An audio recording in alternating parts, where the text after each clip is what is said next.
and we're underway and racing. Stay on the brakes, goodness me, what a launch! The outside of turn 1 and takes the lead of the race.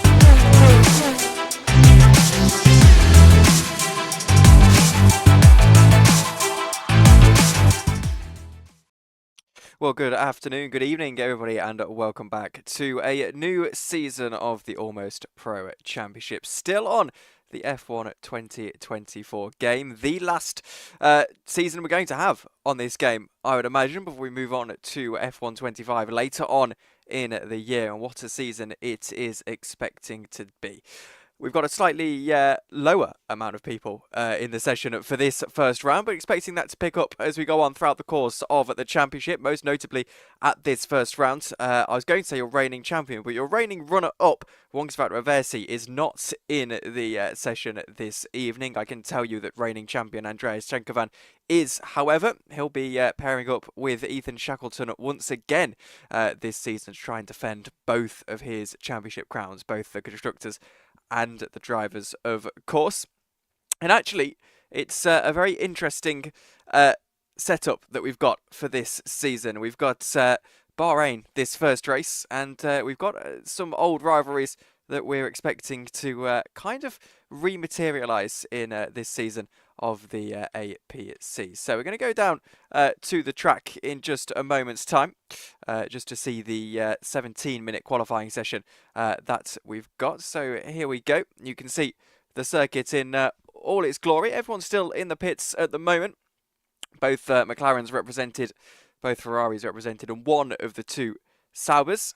So Wongsvat Reversi moving from driving that Haas to driving the Sauber ahead of this season. And then, of course, we've actually got the two Ferraris that we'd be expecting to try and, at the very least, defend their crown. If you'll excuse me, I'll turn the sound back on. As you can see, straight away, Aaron McGurk back in the Williams, making his way out onto the circuit. Has already invalidated his very first lap time of the evening. So it doesn't matter a great deal. This is, of course, just an outlap. See, he makes his way around sector number 2 here. All right on board with Aaron driving the Williams and stopping very, very hard for the left-hander.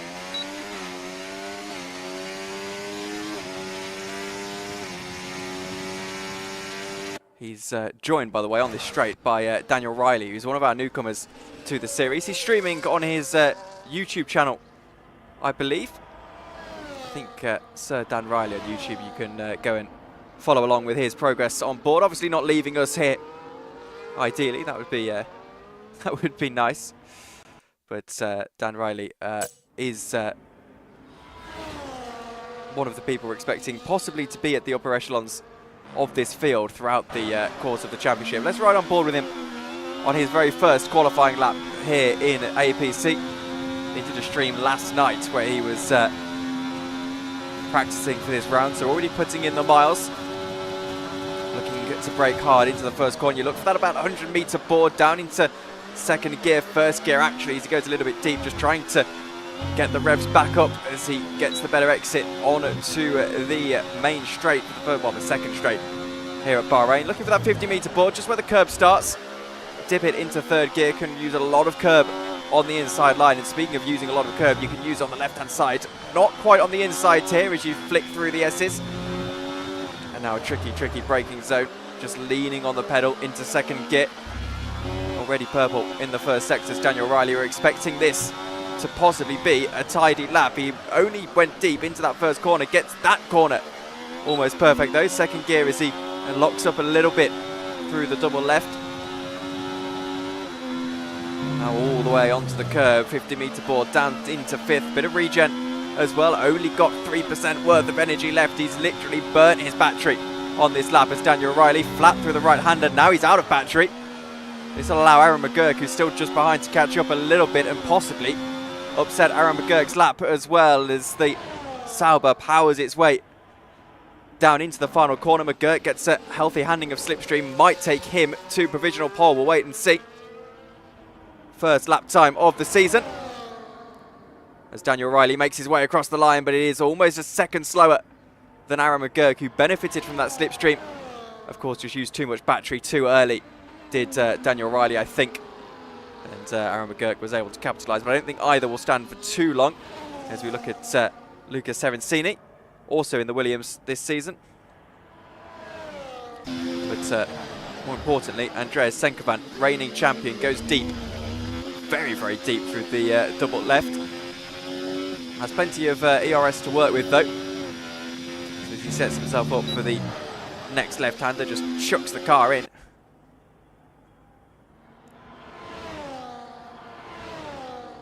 Looking like a decent lap from Andreas Senkovan. Not purple in the second sector though. That has gone to Aaron McGurk. Through the final corner goes Senkovan.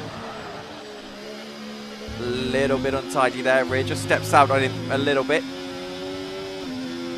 Powering his way to the line, and the Ferrari won't be provisional pole. It'll be 8 tenths of a second off McGurk. So McGurk at the moment actually reigns supreme in the early stages of this session. The two brothers in the McLarens, Carl and Connor, 5th and 6th at the moment. So Lucas Serencini going into 4th. He's just crossed the line a couple of seconds ago. Ethan Shackleton's the only driver yet to set a lap time. He's lit up the timing tower in the first sector, muscling his Ferrari through into the second sector.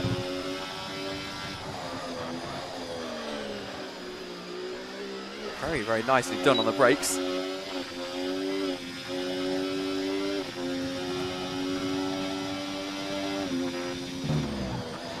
And again, tidy lap time so far from Ethan Shackleton. Is the second sector better than the first? It's actually about on the pace of his teammates, so this could be an interesting one. Aaron McGurk's provisional pole position lap time may be going to stand unchallenged for a little while. Those yellow flags in sector 2 as Senkovan slows down. We'll see what Shackleton is able to do as he gets up to the line. It won't be anywhere near Aaron McGurk, it'll instead be just behind Andreas Senkovan instead. So that's frustrating, really.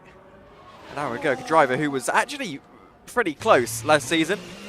Wasn't quite in the championship battle, but this season looking to use some of that late season form.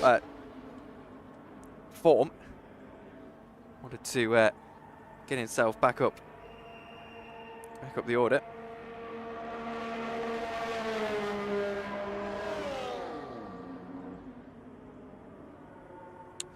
Bit of calm before the storm then, as everyone slows down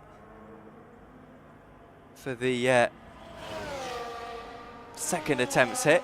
Everyone just making their way back into the pit lane. Lucas Serencini is one of them, almost collides with his teammate, which isn't good. Or in fact, Lucas Serencini going for a back-to-back lap here, getting a bit of slipstream from his team. Right on board with the Williams driver for the time being. Purple in the first sector needs a significant improvement though if he's going to go anywhere near the top of the timing tower.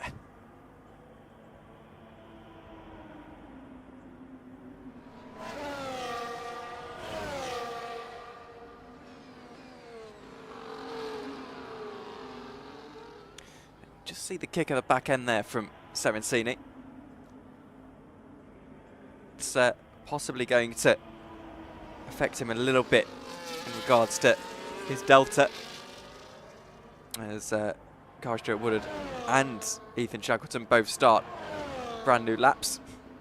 Excuse me, Connor Stuart Woodard starts his lap. I was getting the two McLarens confused. So up to the final corner comes Lucas Serencini. Sector 2 timing split wasn't fantastic. We'll see what Sector 3 is saying. It looks like it won't be fantastic either. He might improve. He doesn't, in fact. He's 400ths down on himself. We'll go to Shackleton then, see what he can do in this first corner. First sector, excuse me.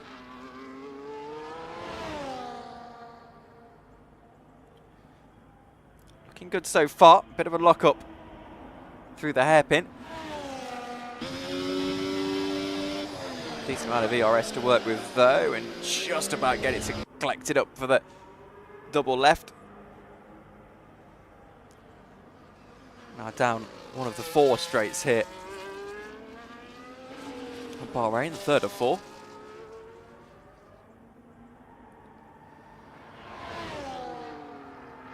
Shackleton looking to go purple in the 2nd sector. He improves on himself by 2 temps, but that's not quite enough. He needs more.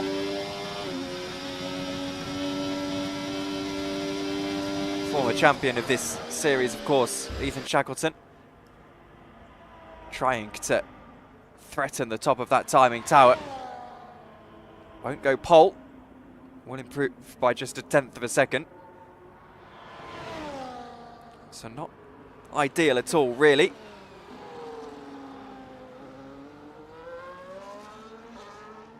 As Daniel Riley starts his outlap. Expecting more, really, from the Kick Sauber driver. As Aaron McGurk, flying under the radar, goes to the top of the timing tower even more extravagantly. He's now a 2nd ahead of Andreas Senkovans. That is an absolutely massive lap for him. Massive performance in the early stage of this one. Been putting in some hard yards, clearly, over the pre-season. Let's see what Senkovan can do in response. He'll possibly collect a bit of slipstream for the Williams. He chooses not to.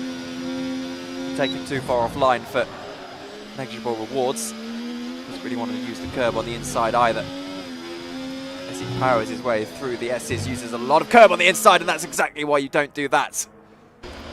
I mentioned it earlier on. He just unsettles the car far too much. And Senkovan goes wandering off.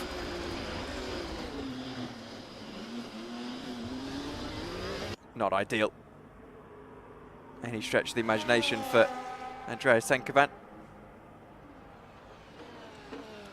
That actually, with just 7 minutes to go in the session, is probably going to take him out of contention for the time being anyway. What's Daniel Riley up to? He's invalidated, so he won't be threatening McGurk. I think he's just recharging with a battery. Let's take a look. Yeah, he is.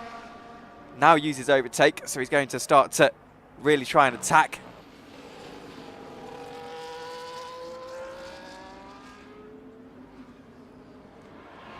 Here goes Riley then. At 6 seconds down on his previous lap.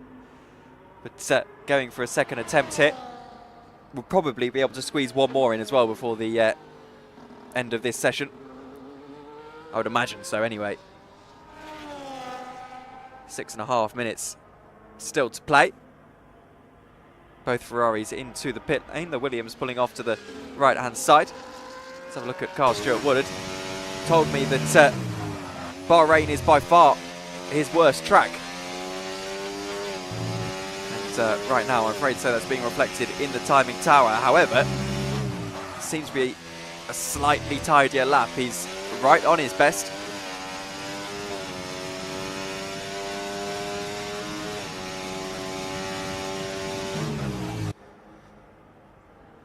What can the McLaren do? Moving to McLaren to join his brother, of course. Instead, he's going to go into the pit lane. His delta must have been red throughout the last sector. Decided probably just better to strap a new set of softs on and see what he can do. Which means now we do have a bit of a quiet racetrack. 2/10 of a second is the improvement for Daniel Riley, but he needs 1.9 seconds to get anywhere near Aaron McGurk. Through the final corner goes the Sauber. And up to the line. It will be an improvement, and it will be an improvement enough to slice the Ferraris in two and go into 3rd. So on the pace that we've seen in this qualifying session, that battle for 2nd might be slightly more enthralling than the battle for the lead. That being said, you can't really discount Andreas Senkovan from battling with someone who is clearly faster than him. He did most of that last season when Reversi was probably the fastest driver. Didn't really deter Senkovan, who went on to win the championship.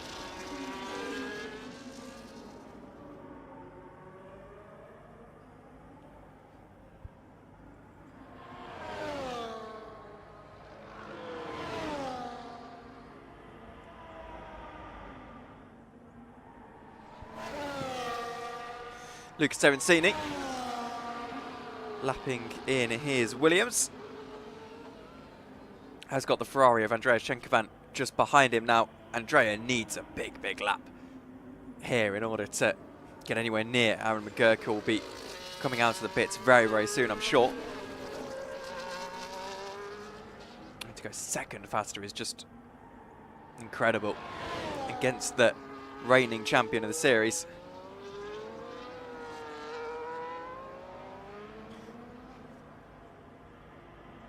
The exciting thing here is that if this is actually what we're expecting to see throughout the rest of the championship, then Schenkovan comes into the pits by the looks of it. Oh no, he doesn't. He just goes to the right hand side. I'm not really sure what the reasoning for that is.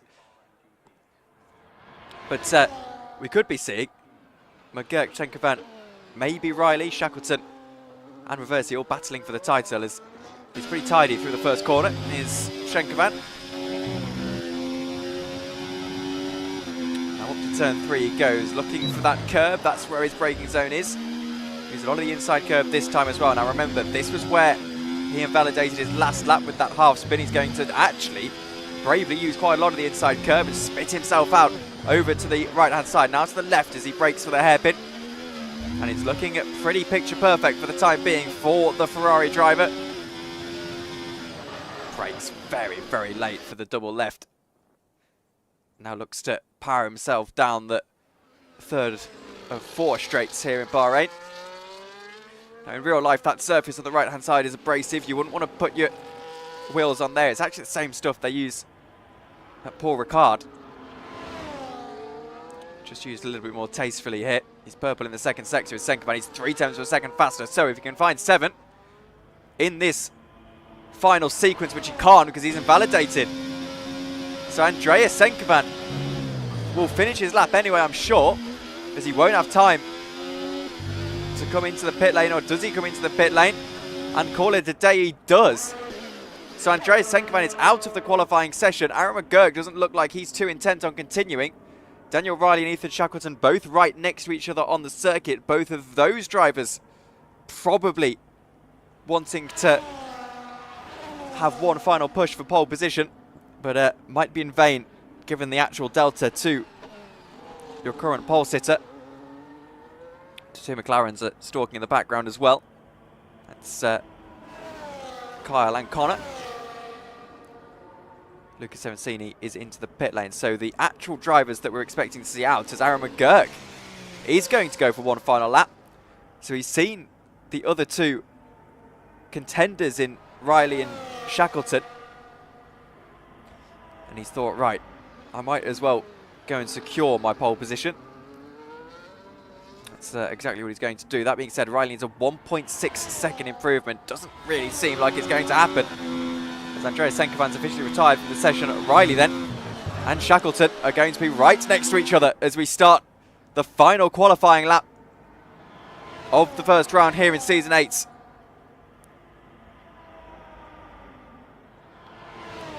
Down into turn 1, both of our challengers go. And Shackleton gets a big, big lockup, but gets it stopped just in time. Riley follows him with that lockup as well. The danger here for Riley is he's probably got a little bit of dirty air from Ethan Shackleton, who's only about a second down the road. Both braking for turn 3 and just trying to get themselves set up nicely. We'll look to the timing line as Shackleton's 0.05 of a second up. He needs more than that, 1.8 seconds he needs. As Aaron McGurk comes into the pit lane, he's decided to call it a day, probably having seen the lap times, and Riley here has made a total mess of it, because look at the dirty air he's going to be collecting from that Ferrari. He's far too close. Can he make up for it with the slipstream? He's got more ERS than he did in his first run, but Shackleton just has that better run down the straight and into the left-hander. Riley's just going to have a really, really tricky time trying to keep this collected, and now he's got to keep his foot pinned in the dirty air. Goes through the right-hander.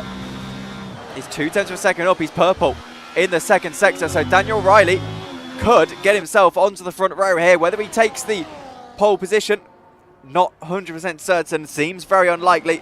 Let's wait and see. Through the final corner he goes. Shackleton's not that quick, that's for certain. Riley to the line. Won't be pole position. Will it be second? It won't. He stays in third. Shackleton improves as well.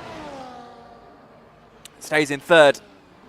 Well off your pole position lap time. But 28.1, it was still a mighty lap.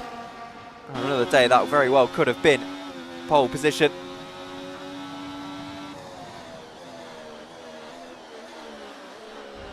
Daniel Riley into third then. We'll take a quick look at your lap times.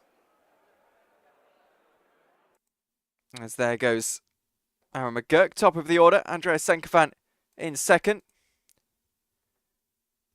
It's then Daniel Riley, Ethan Shackleton, followed by Lucas Serencini, and then the two Woodards in 6th and 7th. So we'll give it a moment while we go to wait and see the start of this race. And also, I do apologise to the eagle-eyed amongst you who might have just noticed that the the cursor was on the screen for the duration of that qualifying session. That has now been rectified, I'm glad to say. And yeah, my apologies for that. Slightly new setup we've got running here.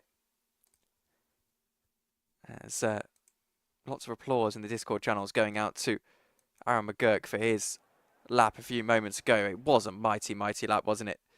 Takes quite a lot to go quite that quick around here.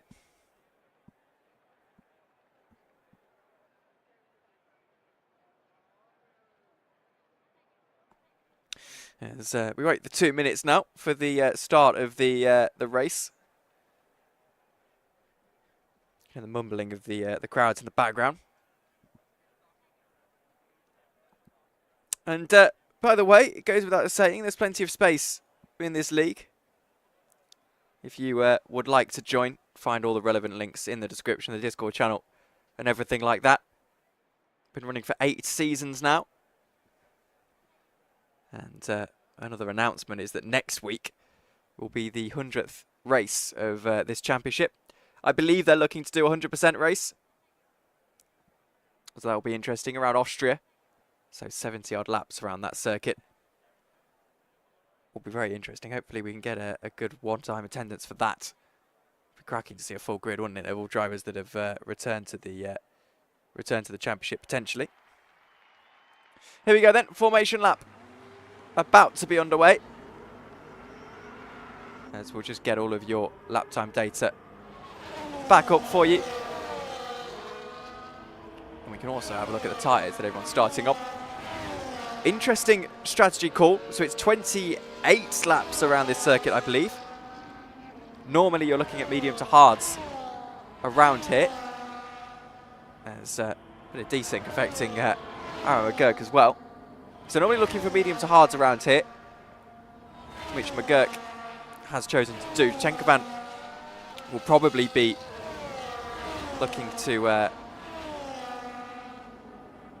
challenge that by going the opposite. Both Ferraris going opposite of that. Interestingly, you probably would have expected one of the Ferraris to go opposite to the other. So have one start on the mediums, one start on the hards, just to try and maybe challenge McGurk in the early phases, then have the other driver have their turn. But team strategy not paramount importance here.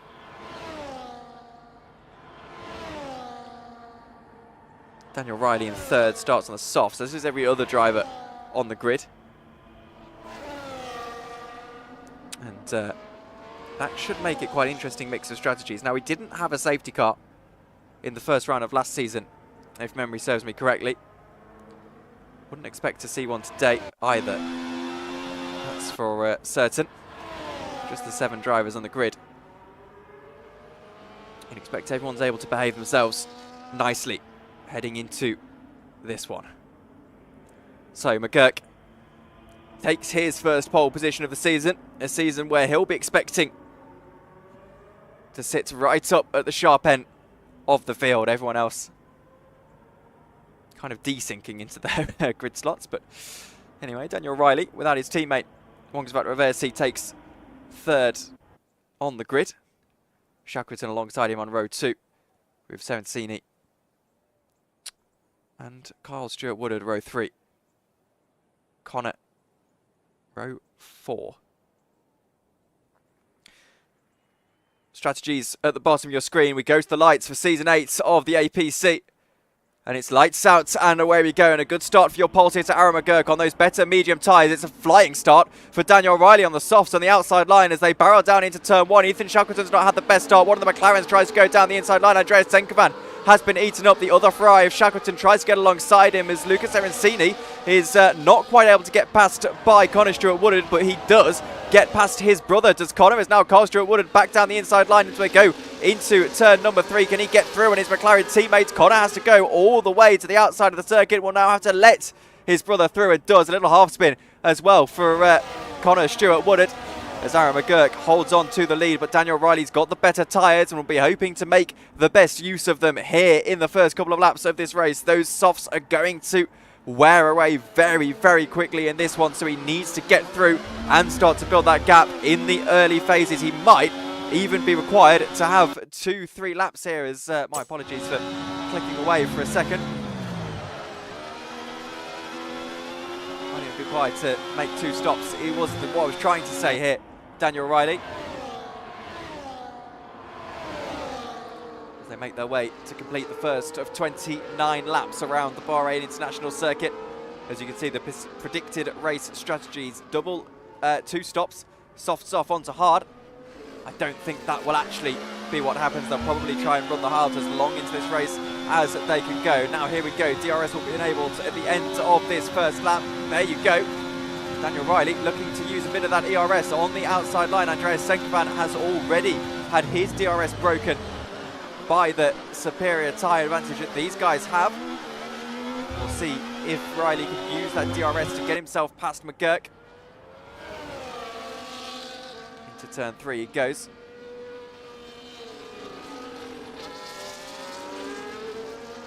Looks like McGurk is able to hold on for the time being. As I said, Riley's got a couple of laps to try and get through before those soft tyres start to hit that crossover point already with the mediums. The crossover point between the mediums and the hards is late into the race, but between the softs and the hards, softs and the mediums, excuse me, it will be so soon. He's got to treat this almost like a 5-lapper as Daniel O'Reilly. Go hard, go early. Shackleton, by the way, has fallen down the order quite a lot. He's down into 6th position as Lucas Arancini tries to get himself past a high-flying Carl Stewart-Woodard around the outside. He's going to have to go the long way round. Won't quite be able to make it the long way round, but now goes up and under, trying to get alongside into the right-hander, but to no avail. There's 3 tenths of a second between our race leaders as well, as there'll be no move down here into the final corner. Instead, you'd expect Riley to try it in to the first. Will get that slipstream, use the DRS as well to his advantage. And here he goes, Daniel O'Reilly, fastest lap of the race, will now try and easily get himself through on Aaron McGurk. To the inside line he goes, and Aaron McGurk's lead is broken before the braking zone of the first corner. And now Riley, who's already 6 tenths of a second ahead, has got a couple of laps to try and get himself truly ahead. Lucas Arancini still trying to battle along with Carl Stewart-Woodard, but at the moment to no avail. He'll use his DRS here on the second straight into turn 3, but again, a little bit too far back. Carl continues to defend bravely. Ethan Shackleton, by the way, has been eaten up largely because he's on the hard tyres. Once you're behind on the hard tyres, getting back ahead is really difficult. And I do wonder if the plan here is softs towards the end of the race. I think it would play back into the hands of Shackleton if that is the case. Or even later on into this stint. You'd expect the pit window for the softs to be about lap 8. And then looking at probably 21 laps on those hard tyres, which is no mean feat whatsoever.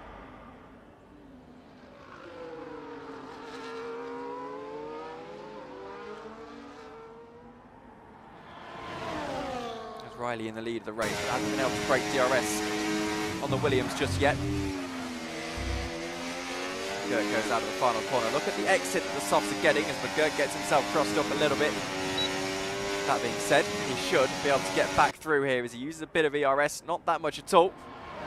And back to the lead of the race. They change places once more. Is there going to be a similar story here where the tyre equilibrium is much more present? Down the inside line goes Lucas Arancini and ahead of Carl Stewart-Woodard. Ethan Shackleton staying on the back of this pack, but not actually able to make many moves just yet, as you see the Ferrari struggling, tailing behind. Now Carl Stewart Woodard will go back to the inside line. Luca Serencini not getting the best of exits. Back into fourth goes Carl Stewart Woodard. They'll stay side by side. Serencini eventually having to duck just under the rear of Woodard. As Riley now 7 tenths per second behind, as those softs will start to be falling away.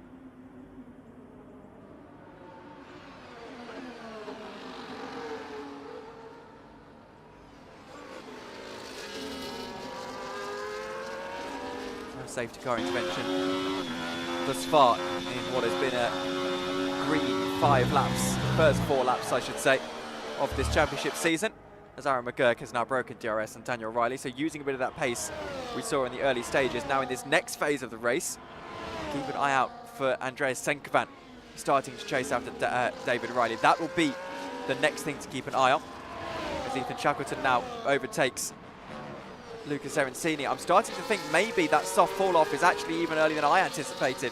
We're only on lap 5 and already we're watching a lot of these soft tyre runners get swallowed up by some of the firmer compounds.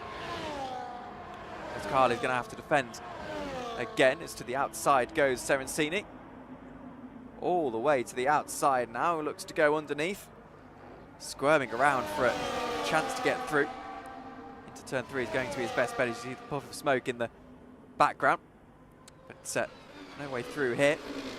These three remain glued together for the time being in the battle for fourth.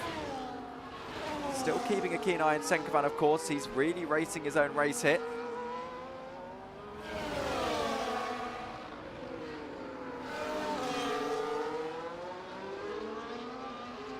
Keeping an eye on his sector times as well, as he's only 2 seconds down on Daniel Riley, who's falling away from race leader Aaron McGurk. Would be a major surprise if McGurk didn't go on to win this one, to be honest with you. And actually, it will be really interesting to see how that develops throughout the rest of the season as well.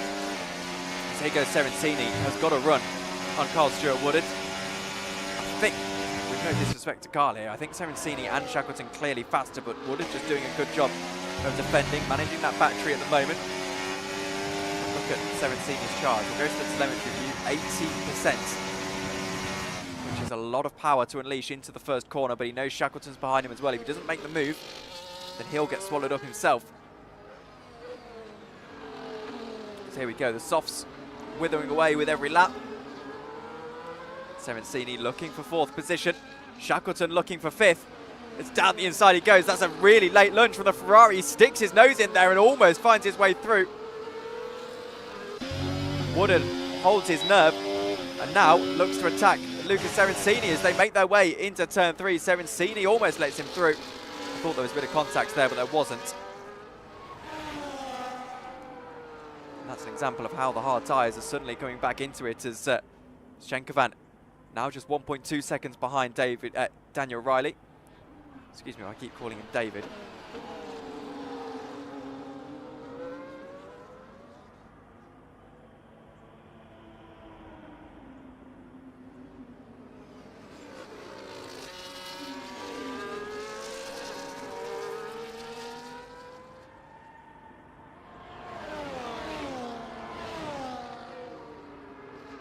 Lap 6 of this race.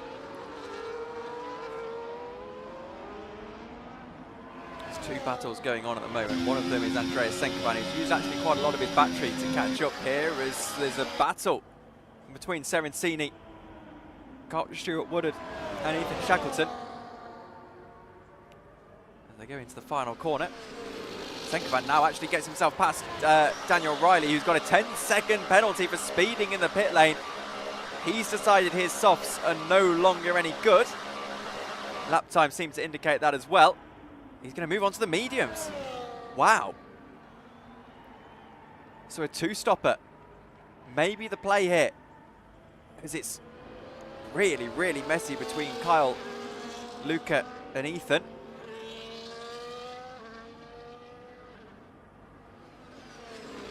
Oh, sure, Woodard. Get a bit defensive, I should say. ahead of Serencini, as he has done for the last few laps. As those soft tyres really falling away. You can see just how much more imperious Shackleton's looking as here he goes down the inside line. That is a brave move. Late lunge, and I can't quite tell if he's made it work. He has. So those hards just having so much more grip in what is still a very early stage in the race. We'll see what Serencini can do as he tries to get himself back through, but I think it would be a bit of a fruitless task for him. As you can see, those softs, the revs just so low because he can't put any energy into those rear tyres at this point in the race. Shackleton now really starts to try and use not only the pace advantage he's got naturally, but the pace advantage of his hard tyres, trying to put them to good work against Kyle Stewart-Wood. And look at how much they checked up into the final corner. That just proves how tired those soft tyres have become on lap 8 of this race. As Connor Stewart-Wood has called it a day on his tyres, comes into the pit lane as we're 3 wide into the first corner. My word, this could go wrong. Shackleton tries to brave it out on the inside line, instead loses 2 positions. So as Daniel Riley gets past on Connor Stewart-Wood, who also goes onto the medium tyres, I can only assume that they think they can make it work on the one-stop hit. We see now Kyle Stewart-Wood back down the inside line of the Williams. We'll see this from the perspective of Ethan Shackleton, who sees Lucas Serencini sneak back through on the inside line. Just non-stop action, relatively speaking, here.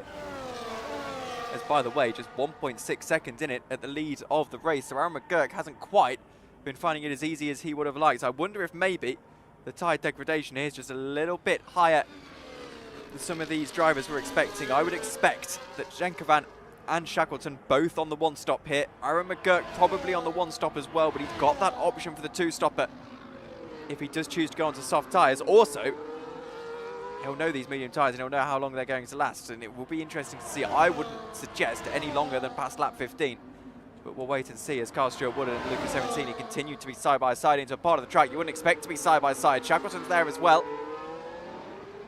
All this serves to do is give Ethan Shackleton the opportunity to get back through, as on the inside line goes Kyle Stewart-Wood. Don't really want to be in that position, but he's boxed in now.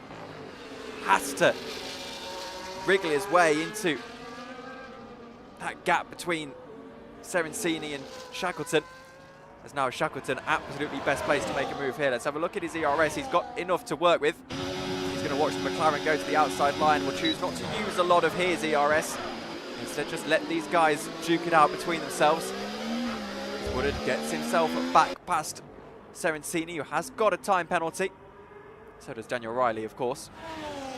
As I'll say, side by side, back to the outside line. This time Woodard gets through, but Serencini will try and fight it out once more. It's just 0.6 of a second at the lead of the race now, so this is really interesting. Suddenly, Andreas Senkovan has the tyre advantage, and now, surely, he's going to have the tyre advantage for the rest of the race as well. So this is going to be very interesting. There might be a point when Aaron McGurk gets the tyre advantage back.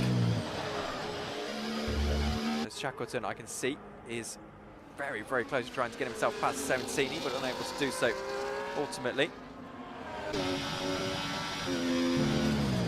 So your reigning champion looking for a move that will take him into the lead of the race. DRS open on the back of the Ferrari on lap 10 of 29. McGurk defends, but your season 7 champion takes the lead for the first time this season. What a well-placed move it is as well. Now he's got a few laps to really push, as McGurk will probably be into the pit lane very soon. Both Kyle and Luca making their way into the pit lane, presumably to put on some medium tyres, maybe. I don't know. Medium tyres seems very optimistic to me to the end of the race from here. Wish I had Owen Valdera here to tell me one way or the other, but it surely seems to be a two-stopper. Just can't see those mediums lasting that long at all. As I want to see, actually, on the YouTube, what's happened last time. So, September the 5th was the last round we had at Bahrain. And, trying to see quite what we were running there. So I think the majority of people were on the medium to hard strategy by the looks of things. We had a couple of safety car interventions that race, mind you. So that's an important thought for you. Daniel Riley then back into the picture. As Ethan Shackleton hasn't pit yet, but Riley's been able to catch up to it. I think this is purely because Shackleton's been struggling in that kind of battle with Lucas Serencini and Carl Stewart Wood. Not that it'll matter too much. Riley's got that 10-second time penalty, so he's really just fighting for third at the moment as into the pits comes Aaron McGurk. What's he put on then? Hard tyres will do to the end of the race from here, and they will. So McGurk decided, this is a crucial point, McGurk decided after 11 laps that the medium tyres were just too bad for him as Riley and Shackleton battle along, which means now he's got a tyre advantage on Andreas Senkovan. But Senkovan probably needs to keep these hards on up until about lap 20. I would imagine. They shouldn't be that bad right now after 11 laps.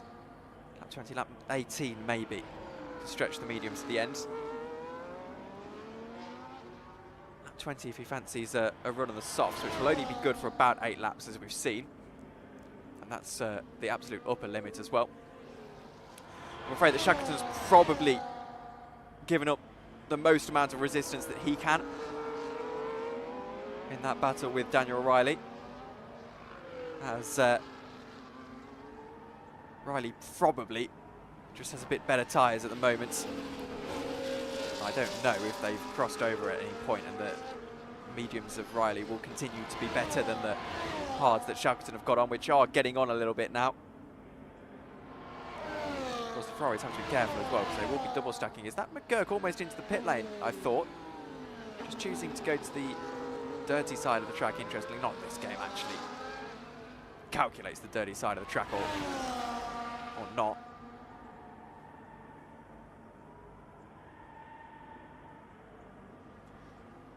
As Serencini battling with the McLarens, he goes into 5th. Well, hopefully now for him, has put Carl Stewart Woodard to bed. He's put up a sparkling resistance under the lights as he goes back down the inside line. Serencini will hold it on the outside, but it's just about lost out. Through goes Kyle, back into 5th. These two ping-ponging throughout the first half of this race. We'll be moving into the second half very, very shortly, as it's 17 seconds between Senkovan and Riley. Is that Senkovan into the pits? No, not quite. Just taking that line on the inside. So Riley now probably owes us a pit stop. But if he doesn't owe us a pit stop, crucially, then he will take the lead of the race. But doing such a stint on the medium tyres, I find so highly unlikely.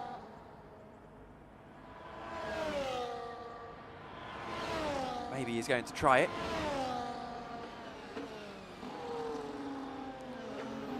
One of the key themes of what Owen would say last season was how the medium to hard is basically the meta in this year's game. You don't really see any soft to medium strategies like you used to a few years ago. As these two battle once more. I say once more. I imagine there's a few to come as Kyle will use his DRS as he goes to the outside line. Neither of them actually wanting to use the DRS by the looks of it. So I think Kyle is the one who has it. He does. He does use it in a bit of a burst. Just to squeeze his way through on Serencini.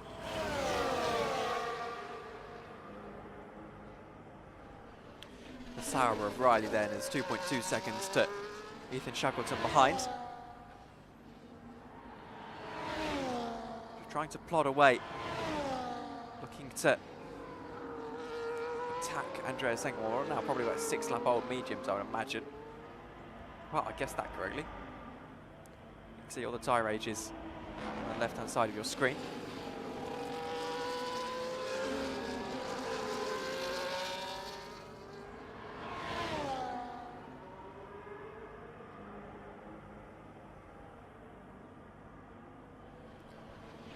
Senkevan through the right-hander.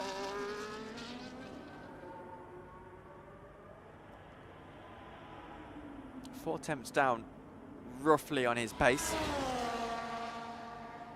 Remember, the driver behind him's got a 10-second time penalty. We actually probably want to keep an eye on the gap to the leader, as we see Aaron McGurk would now re-overtake. As Lucas Simoncini is up to 5th. Decent amount of points for him, to be fair. But as he tries to keep his place, as to the inside goes Kyle Stewart-Woodard. Back to the outside goes Simoncini, into the inside now. They're doing a bit of a dance together, these two. They've still got a very, very long time to try and do on those medium tyres. Still half the race.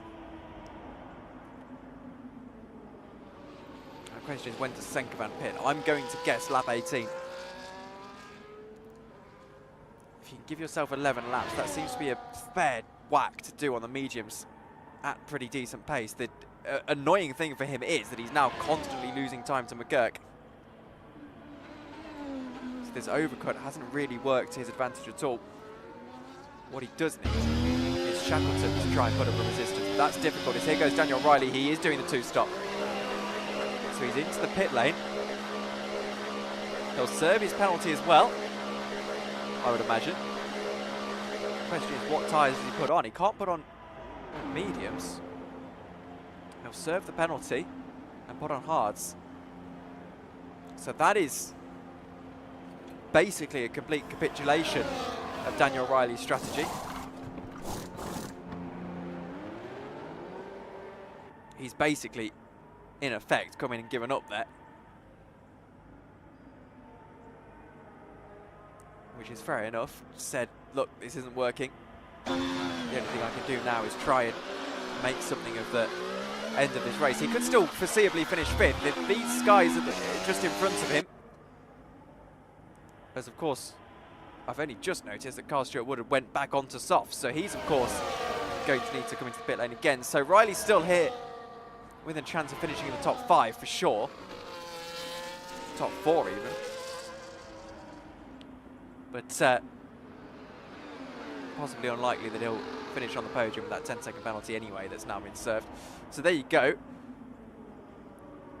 Woodard probably shooting himself in the foot a little bit here as Simoncini gets through, and surely now on 5-lap-old softs that Simoncini has to have a bit more pace on similarly aged mediums. The thing for Simoncini now is he's surely got to do this two-stop as well. The maths isn't making much sense for these guys as McGurk moves into second position. So our top 3, about what we'd expect our top 3 to be once all the pit stops sort themselves out. That being said, I'm not necessarily anticipating that it finishes in this order. It's all about when Senkevan's able to come into the pit lane. He could make it from here as off goes Connor Stewart-Woodard. He gets a 3-second time penalty alongside Lucas Simoncini's 3-second time penalty.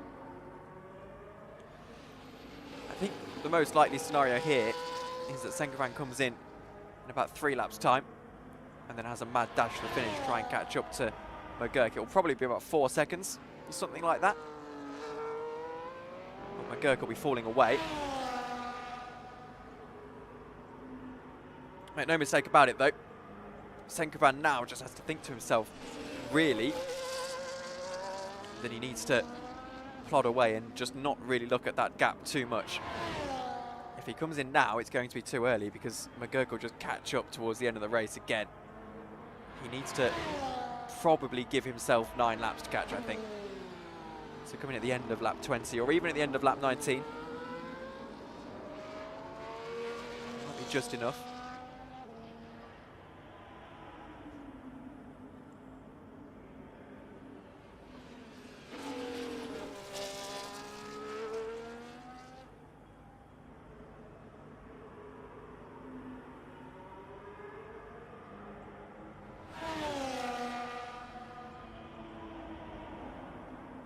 Ran winning in his debut season. Technically in his debut season. His debut full season anyway, season 7, as through goes Serencini once again. Daniel Riley now getting through the pitted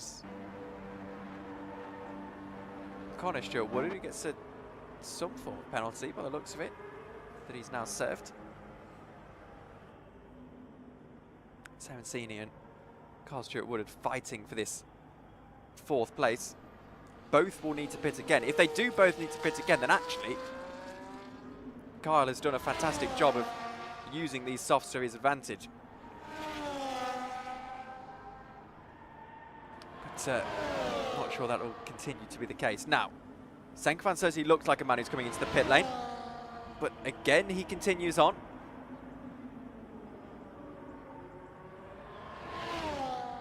15 seconds now, the gap.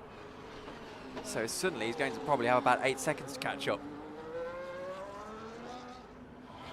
Which means I'm expecting probably Senkovan's pit at the end of next lap. He kind of needed, this is where actually, I'll go back to my point that I made at the very, very start of this race, which is that Ferrari could have done with a bit of team games here, because if Shackleton was on medium tyres, then he'd probably have been able to put a bit more resistance ahead of Aaron McGurk. And suddenly that gap would be a couple of seconds different to what it is right now as the two still battle for 4th. This time Serencini gets himself back into 4th position. Now remember as well, he's going to have the tyre advantage towards the end of this race when both of these pit, again probably around lap 20. Then Serencini will have the tyre advantage for a couple of laps, followed by Kyle getting it back towards the end as his mediums then will come back into the fray. As surely Senkovan pits at the end of this lap. He's got to throw in the towel now, I think.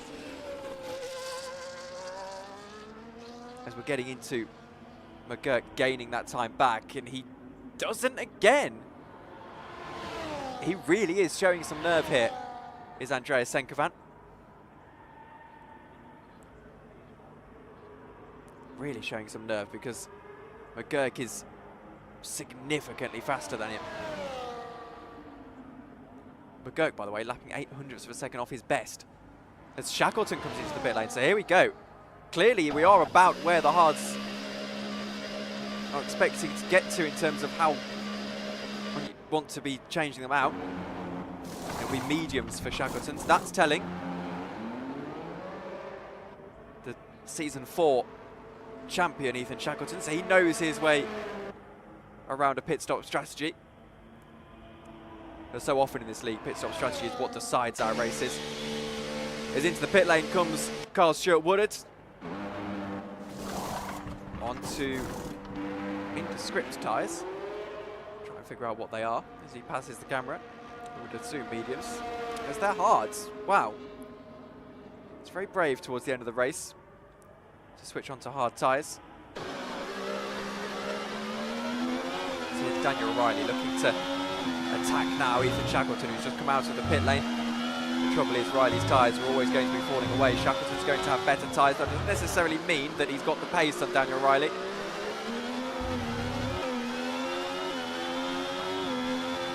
As I said, this league so often comes down to pit stop strategies. For the time being, Serencini is in 3rd, but he also probably owes us a pit stop. Although if I were him, to be honest with you, I would just keep going. If you look at the tyre age graphic, it will reveal that Senkovan's into the pits for softs. Wow. So that is a brave move with 9 laps to go in the race. It's not often you see quite this much tyre disparity in the APC as Shackleton gets himself back into third position. Past Lucas Erencini as the Haas goes through, as the Sauber, goes through as well. Now what can Riley do down the main straight? Close and close and close and close and get the overspeed, and now try and get back through into third position. As Daniel Riley, I apologise, I said he was out of this race. But by just throwing in the towel and admitting that his strategy was wrong, he's actually got himself right back into contention. But Shackleton will come back at him here down the inside line. Riley has to give him the space. That forces him to go deep into 3. But Shackleton gets back through. So it's 9 seconds at the lead of the race, which means you'd assume that Aaron McGurk will win this one, as Senkovan has got to catch up probably more than a second, because he's only going to have about 5 laps where his tyres are any good at all. Let's just monitor the lap times, as McGurk will be falling away. Remember, he's done a fair whack on those tyres as well. It will be about 15 laps by the end of the race. Actually, by about 20, I would assume. It's probably close to 15 now. It's 10 laps. So he'll have done 20-ish laps on those tyres by the end of the race. 8.2 seconds. Senkovan probably should have gone to the mediums, to be honest with you. I'm not convinced by the softs. It's already 7.8 seconds, so maybe those softs will allow him to charge. Daniel Riley sets the fastest lap of the race. That's interesting on his older tyres. Shackleton's theoretically got better mediums. Of course, there will be another crossover point where Riley's hards get better than Shackleton's mediums, so let's not completely discount him just yet, as I was so quick to do earlier on.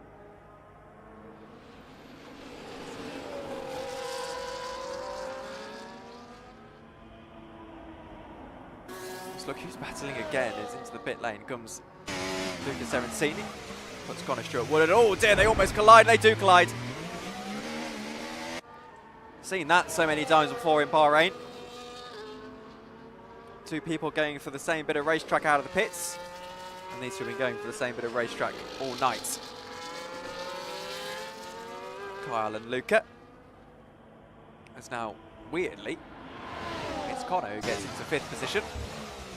After having a pretty quiet race so far. 6.5 seconds at the lead of the race. 30.0 is the best lap time of Andreas Senkovan. Set across the line. He'll get the extra point as well. Aaron McGurk hasn't actually led much of this race, but he's been in the driving seat for it all. And now maybe this swings back in favour of Andreas Senkovan. All depends on what the tyres are like towards the end of this. She's got a few laps to decide it.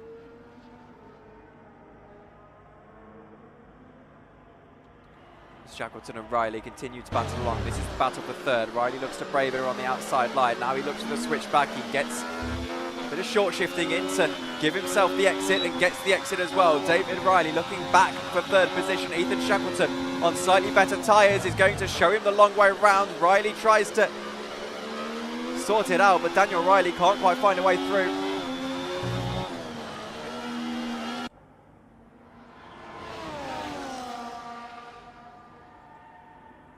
It's a difficult situation to sort itself out.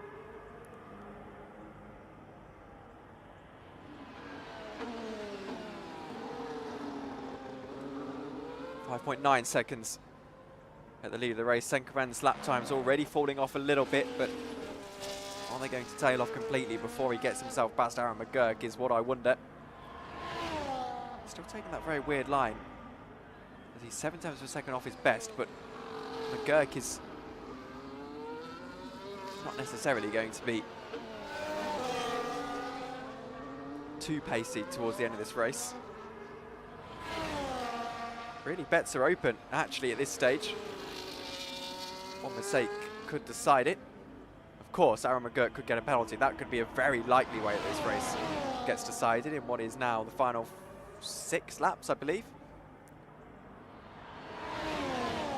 7 laps, but anyway, close enough. continue to watch the battle for the final podium spot between Season 4 champion Ethan Shackleton and debutant Daniel Riley. I'm pretty sure I keep calling David, but anyway, I hope I learned that throughout the course of the season.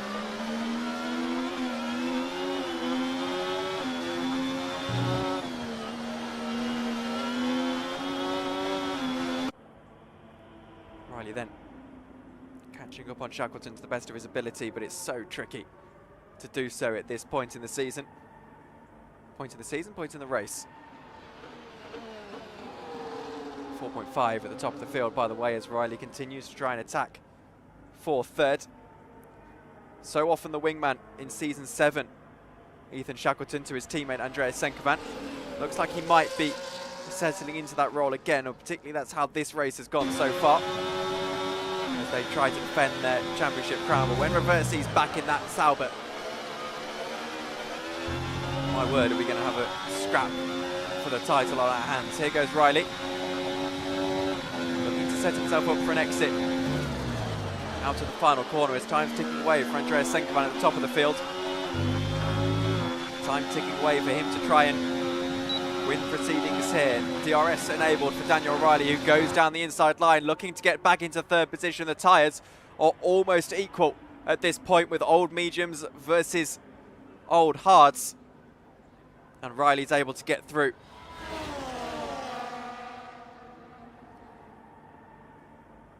I see this being a battle that continues right to the end. Time running out, as I said, for Andreas Senkovan, who can see himself catching up to Daniel Riley, but the problem is his tyres just need to hang on.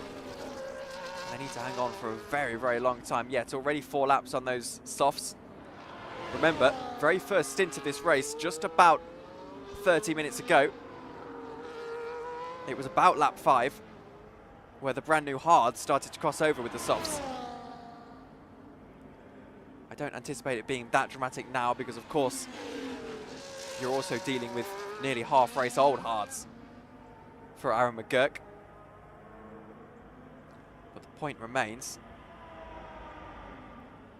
that Senkovan has got a long time to try and hold on to those tyres for. Shackleton and Riley will continue to do battle into lap number 25.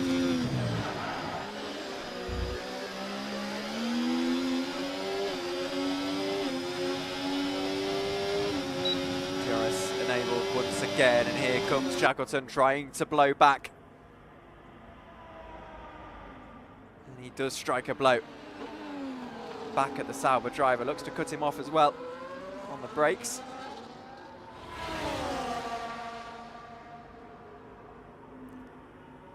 Is it over yet though? Yes, here goes the Sauber driver looking to the outside line. Shackleton undeterred, doesn't give him the room. And of course, Riley wasn't entitled to it. 17 back past, this time Connor Stewart Woodard, so the other brother that he's battling now. Senkovan now nearly a second down on his pace from just a few laps ago. Right on board with the Ferrari. He's got not a lot of battery either, but he's still catching up on Aaron McGurk. And it still baffles the mind, the decision to not go for medium tyres towards the end of this race. As I think if he was on medium tyres, he would have certainly won this one. That being said, if you think about it, he's only got 1.2 seconds to catch up before the DRS should do the bulk of the rest of the work. And by the point he's in DRS range, you're looking at destroyed tyres versus destroyed tyres, so it doesn't really matter who's on the softs and who's on the hards. Such a fascinating scenario. These guys as well in a class of their own, 32 seconds ahead of the next fastest driver in Ethan Shackleton, who has somehow managed to stay ahead of Daniel Riley, but I'm not sure for how long, as Riley will be gaining and gaining and gaining into the first corner. Can't quite muster up a move. Shackleton stays where he is, but can Riley fight back down into turn 3? Will again try that favoured outside line. Shackleton simply undeterred.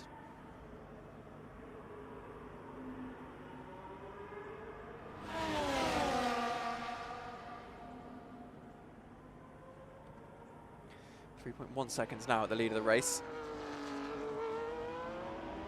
Andreas Senkovan trying desperately to get himself ahead of Aaron McGurk.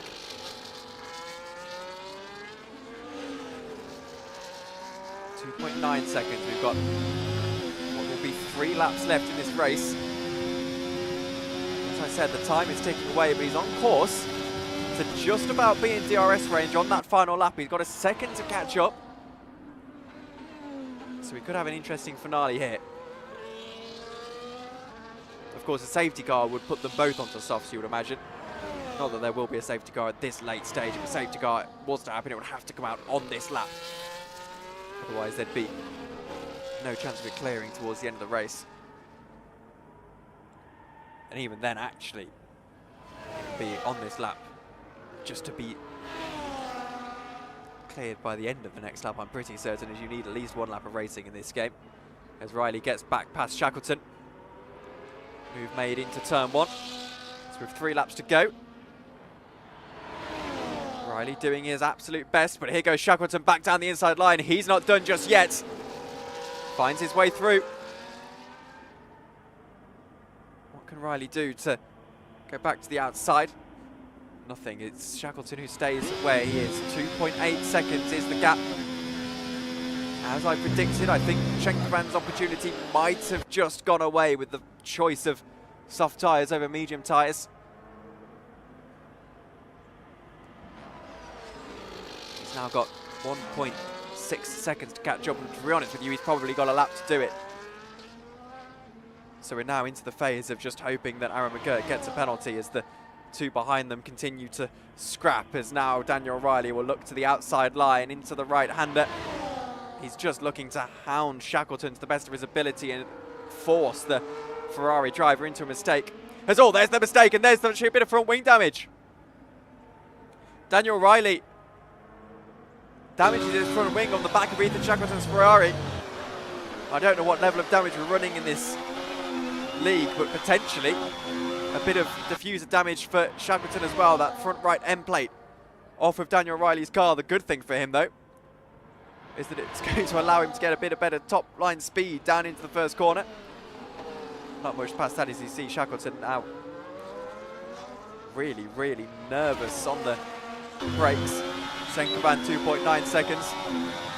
Aaron McGurk strolling his way to victory as they will head into the final lap of the race in a moment's time, but we stay with this battle as Daniel Riley, walking wounded, trying his best to muster up something of an attack against Ethan Shackleton, but it won't be that easy to come by.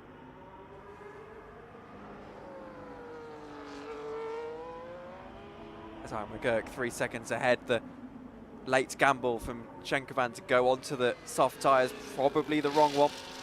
As I said, if he was on mediums, I think he probably would have been able to get that extra 2.8 seconds he needed. Now McGurk will start his final lap of the race. You would assume that this should be relatively processional for the man who you would anticipate to be probably one of 3 championship protagonists. Remember, he was a second faster in qualifying, and probably the best qualifying performance I've seen in the APC.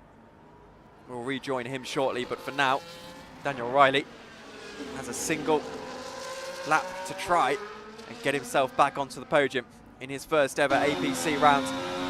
I thought he was out of it, but in one final attack, he's going to try and get himself back onto the podium despite that 10-second penalty earlier on in the race to the inside line of Ethan Shackleton. Is able to find his way through despite the damage, but the damage is going to mean that Shackleton is all over him. Into turn 3 we go. Shackleton won't find a way through here. He's simply too far back. Daniel Riley going to recharge mid of battery. That's what the flashing red light means. Shackleton's probably got 2 more overtaking opportunities. One of them here is actually going to be into the next hairpin as here he goes, looks at the inside line, but that's far too optimistic. It's Daniel Riley who is in the driving seat at the moment. As we'll switch back to your race leader, Aaron McGurk, for the first time in 2025, is going to take an absolutely imperious victory in the APC. He cements himself as a championship challenger ahead of the champion himself in Andreas Senkovan. But the battle for third is not done just yet. Daniel Riley, what part could he play as we go on throughout the course of the season? Andreas Senkovan is tough opposition, has one more opportunity. It's a fantastic run and into the final corner of the race. Andreas Senkovan is going to try and take the third place in the race. To the inside he goes, forces Riley wide. They'll be drag racing all the way to the line for the time being. It's Shackleton who has it, and Shackleton holds it in dramatic circumstances despite Daniel Riley's best efforts. It's Ethan Shackleton who takes third position. It's not over between Connor Stewart-Woodard and Lucas Serencini just yet either, as they try and battle into the final corner. But this looks like fifth position will go the way of Lucas Serencini. Only just though, as he's 4 seconds ahead of Kyle Stewart-Woodard. Gets himself across the line, and by the looks of things, the 3-second time penalty won't have any effects on it. But it's Aaron McGurk who wins here in Bahrain for the first round of the season. And Andreas Senkovan has actually summed it up perfectly, saying McGurk was just too fast today. And I think that summarises it wonderfully. He's been so good in this first round of the season. Really cannot fault him at all. There he goes. Not sure he could do that in real life, Aaron McGurk. But certainly interesting celebration for the Irishman. And like many times last season, he shares the podium with two Ferrari drivers. As the Ferrari team here in APC continue to try and continue their dominance. It was started last season. Take you through your race results then, if they would like to pop up onto my screen within the next 20 seconds before I get booted out of the lobby entirely. Sometimes they don't like to be completely honest with you. My internet struggles. As looks like we are going to be able to look on that front. So we'll move over to the Discord then and start to introduce some of our drivers for some post-race interviews. I actually got to set it up first of all, as I said, brand new setup here. And let's start first of all with the man himself, Aaron McGurk, race winner. And I'm going to start with qualifying, Aaron, because that was an unbelievable lap. Where did you find that pace? Well, since the end of last season, I just felt myself getting quicker and quicker, and then during the APC off season, I've been involved in a couple leagues, and I just feel like actually after picking up a couple wins in APC, I was able to like build on that confidence, and now I don't know what I just feel a whole lot quicker than I used to. But I'm actually a little bit disappointed with that performance because I did a race in another league at Bahrain, like last week, where I pitted on lap 12s on lap 12 off the mediums, and my mediums run 65%. And then on this go around, I pitted on lap 10, and my mediums run like 76%. So I did a horrific job managing the mediums at the start. I just kept losing the rear loads. So I really invited Andrea, I really invited the pressure, and Andrea probably could and should have won, because I feel like if he'd went hard medium, then he definitely could have caught me, but I feel like the fact he went hard soft, the softs are not great around Bahrain, so... Well, you've actually just... That's what ultimately... Sorry. Go ahead, yeah. Bit of disconnect on the line. I cut over you there. But anyway, you've actually lent into my next question, which was the strategy was so interesting today. I said it straight away that Andrea should have gone onto the softs. Gone onto the mediums instead. But actually, there was, you had a bit of a handful at the start of the race from Daniel. Oh well, it was a similar sort of thing where I was like, I know Daniel's on the softs, so I just need to I will eventually gap him. Like it doesn't really matter how quick he is. The softs are not good around this track. But then when Andrea did stay out so long, I was like, maybe he can use them. But then as time progressed, I seen the Delta really wasn't falling that quickly. So it was like, yeah, he should have went mediums. Because the softs can be quick, like if you're doing like maybe 5 laps with a safety car or whatever. But towards the end of your soft stint, as you want to be catching me, the tires fall off so quickly. So that's what I needed the mediums for, because that keeps the tire wear to a minimum.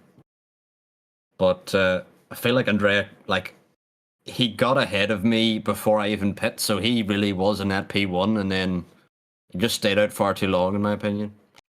Well, Aaron McGurk, thank you very much for joining us. Peaking at exactly the right time, it seems, in the game. So looking forward to see what you get up to this season. We'll speak to you soon.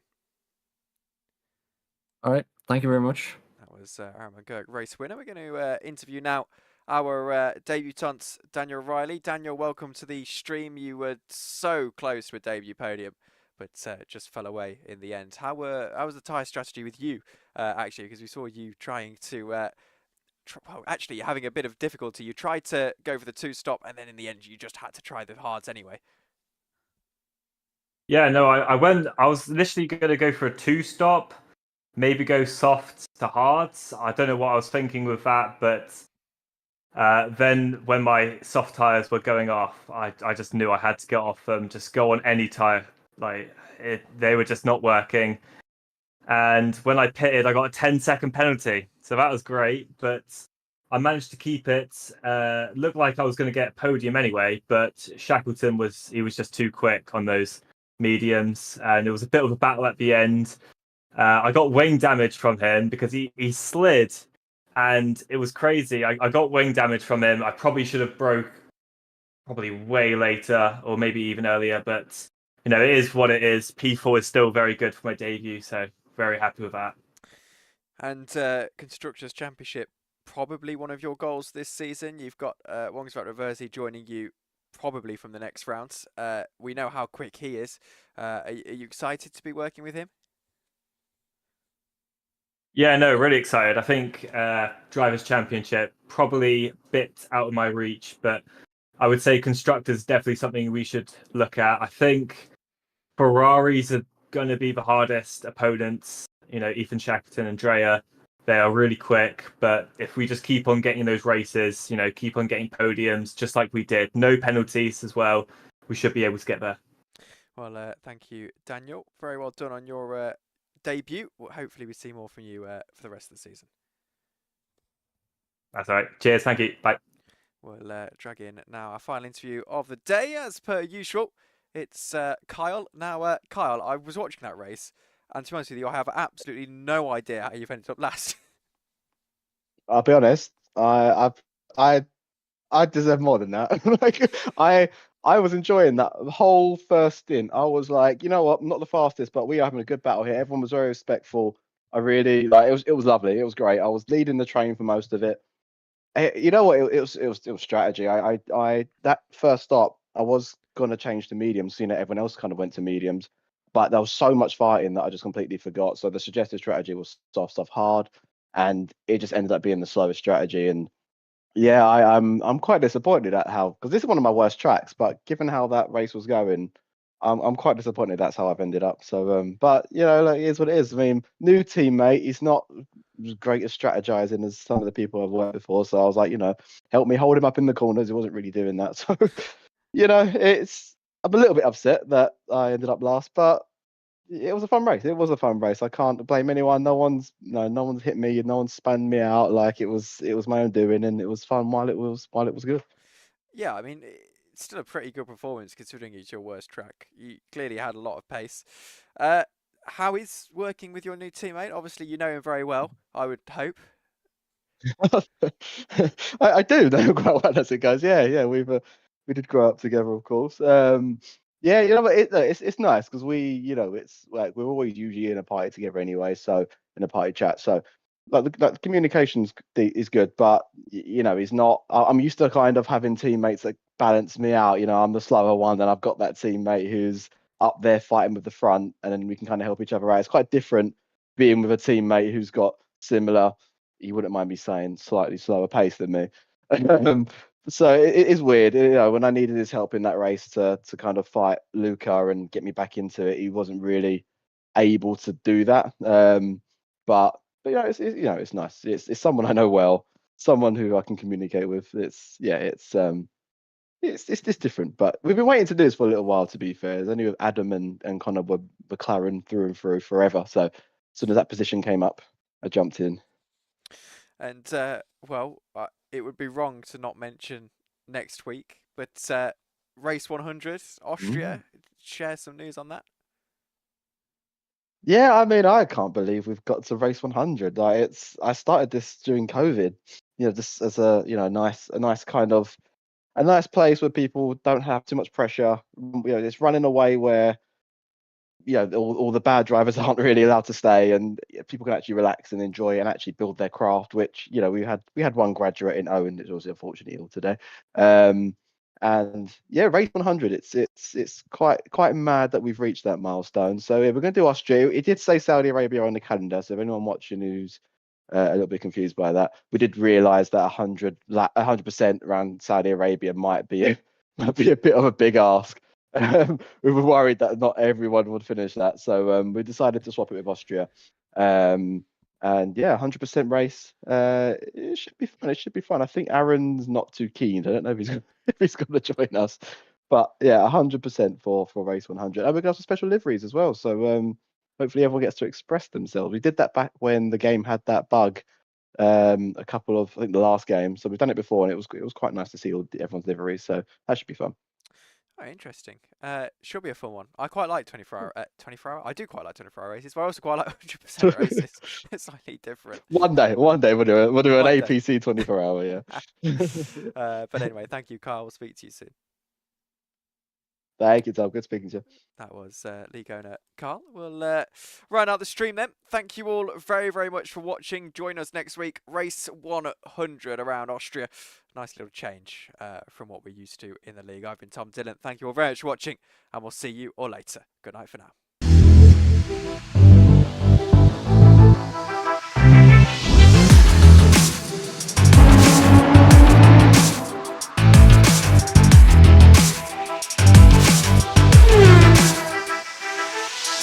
We're underway and racing. Stay on the brakes, goodness me, what a launch! The outside of turn 1 and takes the lead of the race.